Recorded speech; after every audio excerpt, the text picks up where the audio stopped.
Hello and welcome to yet another episode of From the Depths. This time we will be doing a fleet showcase of the fleet that we are using in the campaign. As you have probably noticed, it is primarily Soviet and Soviet inspired crafts. So we will be going over all the things that have been used. The weapons, cost, everything like that, and the usefulness. So let's get into it. Starting off with a smaller vessel in the surface fleet, the Teran Tool is a small yet flexible missile corvette armed to do any job. With its mix of heavy-hitting musket missiles and decent sea whiz capabilities, the Teran Tools truly shine in early game engagements. Later on in the game, the Teran Tool does suffer from poor survivability and a weaker armament than other ships, but can still be very effective in the support role. Sporting 4 large musket remote-guided missiles, one 76mm AA gun, and two 30mm sea whiz guns. An impressive top speed of 34 meters a second, it can quickly respond to threats that might arise.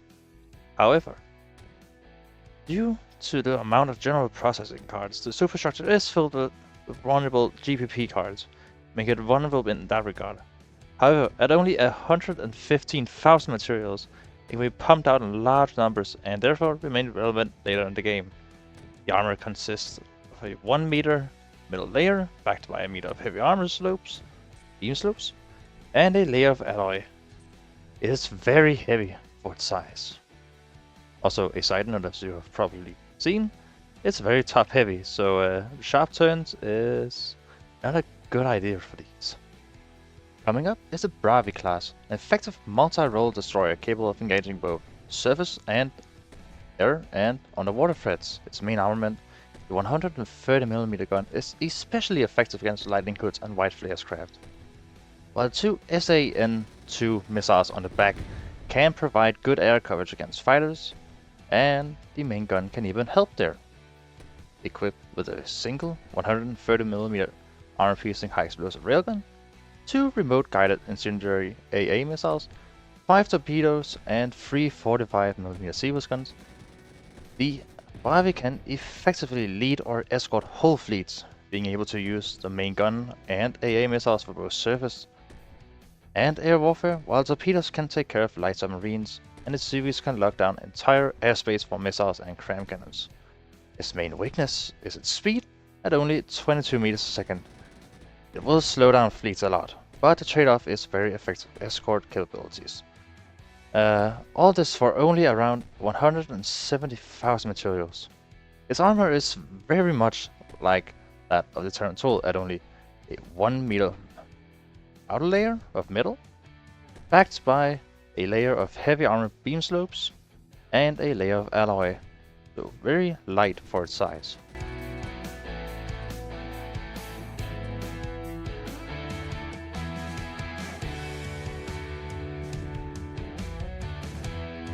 Coming in at the larger end of ships, the Onslaught is by far the most powerful ship at our disposal, for now at least. With a large variety of weapons like the 130mm guns, AA missiles, and the powerful musket missiles, the Onslaught lives up to its name by unleashing an onslaught of munitions upon the enemy, and doing it in style, equipped with 2 130mm AP heat cannons, 8 musket missiles, 2 SAN-7 remote-guided AA missiles similar to the ones found on the Bravi, 4 30mm AK 630 sea whiz guns, some smaller machine guns, and 2 large decoys at the back. It is the ultimate display of power, and coming in at only 388,000 materials, this deadly and speedy menace, with its blistering 32 meters per second speed, lay waste to an entire fleet when it does not get rammed by white flares craft. Again. Also comes equipped with a little helicopter friend. Hi. Going underwater for a minute, the Charlie 1 class attack submarine is the fleet's only submarine for now.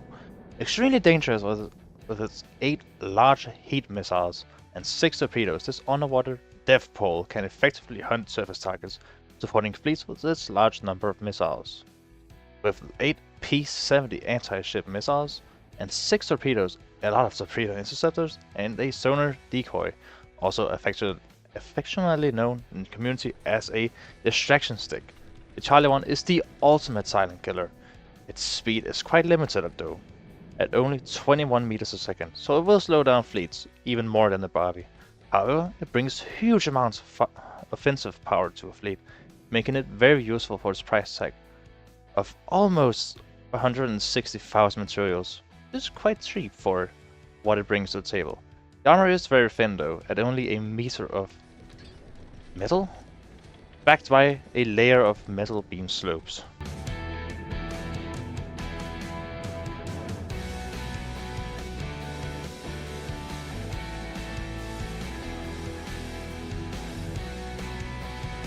Soaring through the skies, the MiG-21 is the fleet's main fighter and interceptor, having shown itself to be effective at intercepting everything from planes to airships.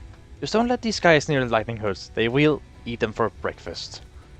Equipped with 4 K-13 IR incendiary air-to-air missiles and a 23mm heat cannon, the MiG-21 is very effective in its intended role as an interceptor and fighter, being fast enough at 148 meters a second, and having a very good maneuverability.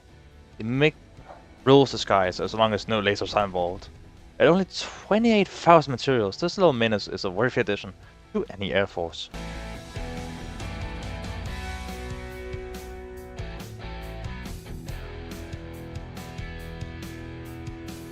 On the topic of MiGs, there is another less well-known variant of the MiG-21, one armed with bombs. With the MiG being an interceptor, not a bomber, it is no surprise that this variant has not been used too much in the series, as it dies well before reaching the intended target. It does look good doing it though. Equipped with the same 23mm gun and 4 Fab 500 bombs, it can lay waste to any target it rarely manages to hit, with the same top speed of 148 meters a second as the last one, and at 27,000 materials, it's really not worth it at all. Don't use this ever. It's a mistake.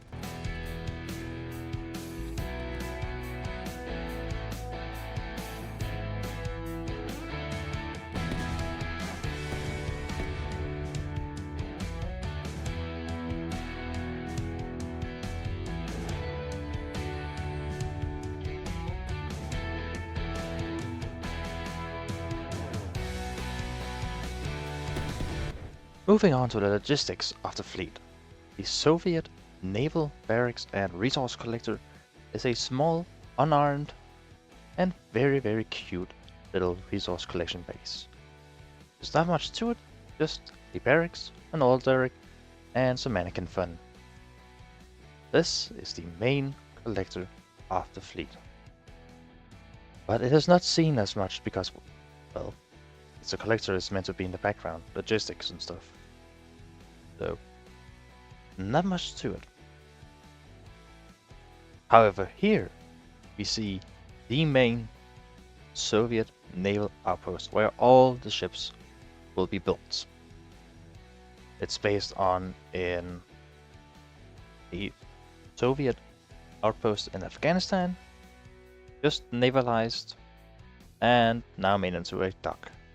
It can fit 2 large destroyers, that being either the Bravi or Onslaught class, and 3 smaller crafts like the Teran Tool. There's not much more to it, other than I really like the build. It's very quick and enjoyable.